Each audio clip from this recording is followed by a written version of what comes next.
What's up, Studio Geeks? Today we will be looking at building a subkick. People don't really buy subkicks anymore, as you can get the same exact sound with a good outer mic and a little bit of EQ skill. But in my case, I am recording this kick and am short on tom mics. As I can't at this time afford more MD421s at 400 loot each, as you can see, I have two SM57s on the smaller toms. But I would like to cut down on those in lieu of better mic options. I will be taking this Beta 52 off of the outer kick position and replacing it with a sub kick. The basic things you will need: something to get a speaker from. Just about everybody has one of these in an attic or basement somewhere. Don't lie, because I know you have one. An XLR cable, preferably long length, but just about any mic cable will do. An unused boom stand, a shell to house your subkick. You will need a soldering iron, some solder, a drill, and a jigsaw. You will also want a way of testing your subkick before trying to record. Use the band's PA system. And finally, some mesh heads for a better professional look. I also want to note there's a million ways to do this. I'm just showing you the way I did it. First, you'll need to prepare your shell. It's important to strip anything not needed off of the shell.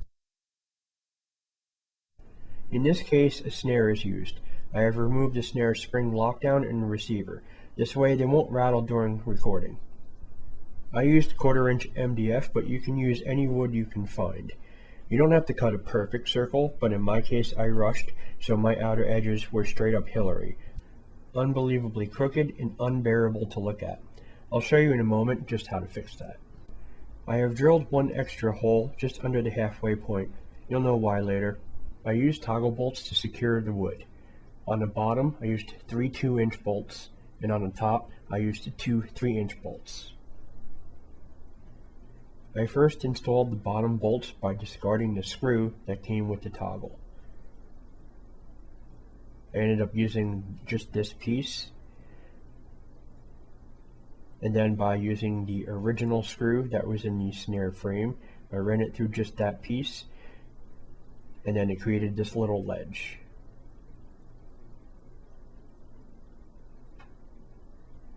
I did this 3 times in a triangle pattern. Once my board was installed, I used 2 more toggle bolts through the holes of discarded hardware, but this time shaping them like an L bracket to hold the board in place.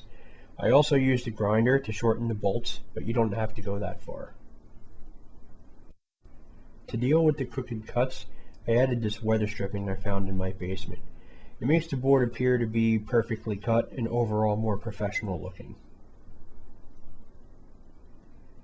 In the back, I used caulk as I had no more weather stripping.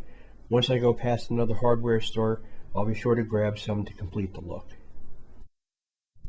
Now we're going to need the speaker. Once you have removed it from what you're removing it from, we can transplant it into the subkick. Placing the speaker generally in the middle, we draw where the last cut will be made.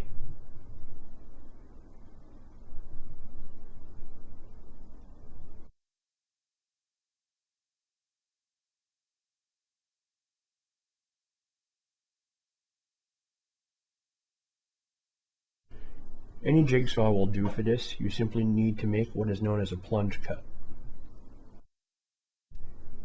In order to do a plunge cut, all we have to do is set the base with the blade off of the board, pull the trigger, and it'll plunge right into the board.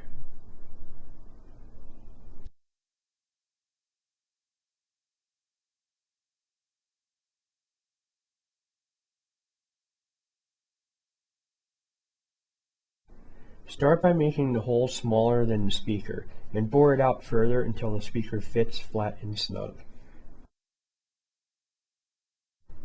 Screw or bolt the speaker securely into place. I reused the screws from the amp.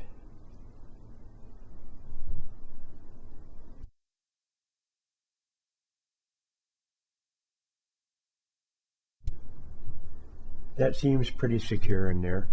Now what we're going to do is we're going to wire up the speaker and test it before we solder it.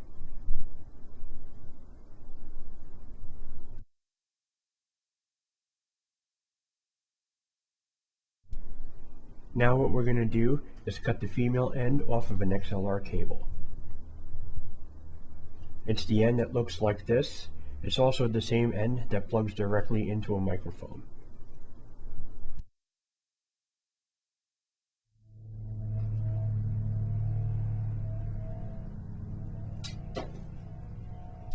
Because XLR cables are stereo balanced, what we're going to do is unravel the ground and then tie the left and right channels together, so that way the signal goes to both sides, but we end up with one positive and one negative.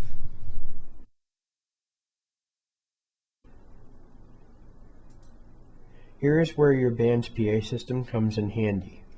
Once you have your wires on, raise your fader up a little, tap the speaker, and listen. If you hear a low frequency tap, you got it right. If not, reverse the wires and try the test again.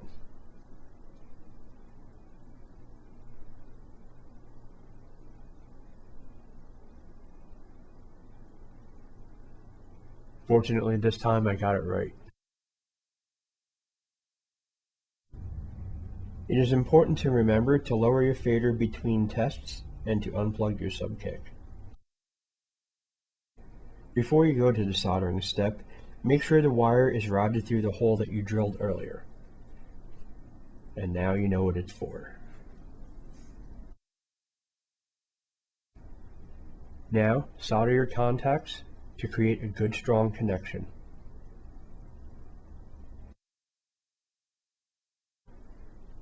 Make sure it's enough to hold them on really good, and also have some slack inside the shell. Now what we're going to do is install the mesh head on the front. Looks good already.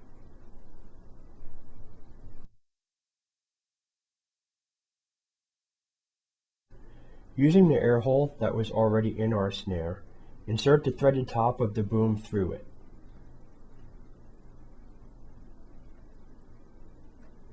Use the plastic spacer so that the wing nut can clamp down on the threads and secure against the shell body.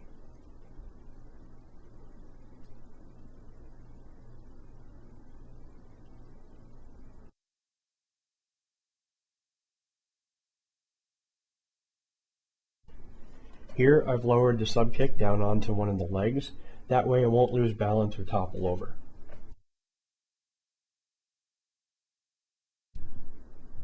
Now I'm going to install the back mesh head, and after that, that's it, we're done.